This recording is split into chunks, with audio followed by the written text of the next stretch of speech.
স্বামীর সামনে খাবার দিয়ে স্ত্রী যদি একটি কাজ করতে পারে, ওই স্ত্রীর জায়গা স্বামীর কলিজার মধ্যে থাকে। নবীজি সাল্লাল্লাহু আলাইহি ওয়াসাল্লাম বলেন, হাদিসটি তাবরানী শরীফের মধ্যে এবং সহিহুল জামের মধ্যে উল্লেখ করা হয়েছে। নবী সাল্লাল্লাহু আলাইহি ওয়াসাল্লাম বলেন, কোন স্ত্রী যদি স্বামীকে খাবার দিয়ে, খাবারটা হোক দিনের বেলা অথবা রাত্রিবেলা অথবা সকালবেলা, যখনই হোক না কেন, স্বামীকে খাবার দেওয়ার পরে স্ত্রী যদি শুধু একটা কাজ করতে পারে, আল্লাহ পাক ওই স্বামীর অন্তরের মধ্যে স্ত্রীর প্রেম, ভালোবাসা, মহব্বতকে ঢেলে দেয়। স্বামীর দাম্পত্য জীবনে সুখময়, শান্তিময় হয়ে যায়। আজকে অধিকাংশ স্বামী স্ত্রী দাম্পত্য জীবনে অসুখী, তাদের কোনো মিল মোহাব্বত নাই, তারা আলাদা রুমে ঘুমায়। যদিও কোনো স্বামী স্ত্রী এক রুমে ঘুমায়, কেউ খাটে, কেউ নিচে ফ্লোরে, বিভিন্নভাবে তারা দাম্পত্য জীবনে অসুখী অবস্থায় তারা কাটাচ্ছে। এর মেইন যেটা কারণ সেটা হলো আল্লাহ এবং নবীজির দেখানো তরিকা অনুযায়ী আমাদের জীবনগুলো চলতেছে না।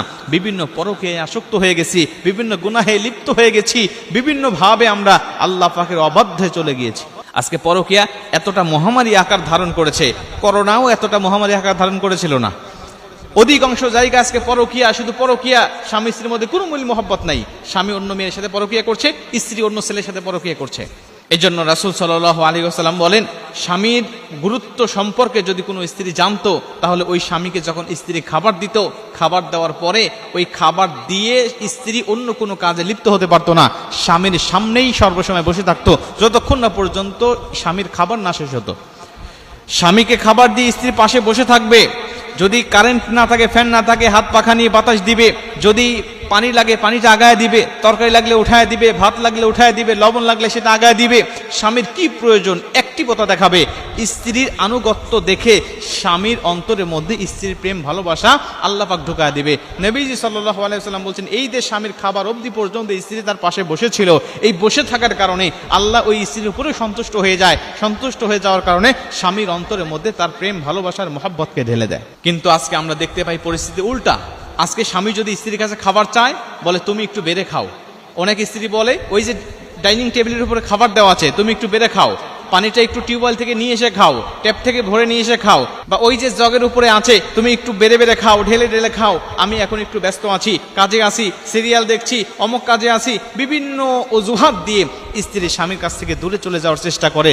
রাসূল সাল্লাল্লাহু আলাইহি ওয়াসাল্লাম বলছেন, এটা কোনো আদর্শবান স্ত্রীর কাজ হতে পারে না।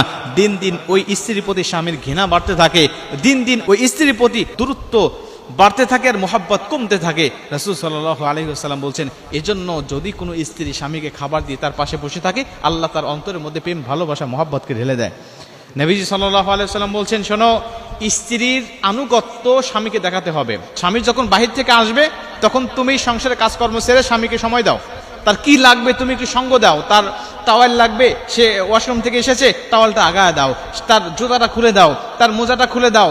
তুমি তার কাজে একটু অনুগত হয়ে যাও। তাকে তুমি নিয়ে একটু ব্যস্ত হয়ে পড়ো। সংসারের কাজকর্ম সামান্য সময়ের জন্য একটু স্থগিত রেখে দাও।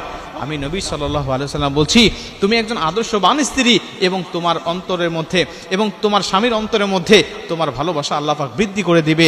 এই স্বামী কখনো অন্য কোনো স্ত্রীর প্রতি নজর দিবে না। এই স্বামী কোনো অন্য মেয়ের প্রতি পরকে আসক্ত হবে না।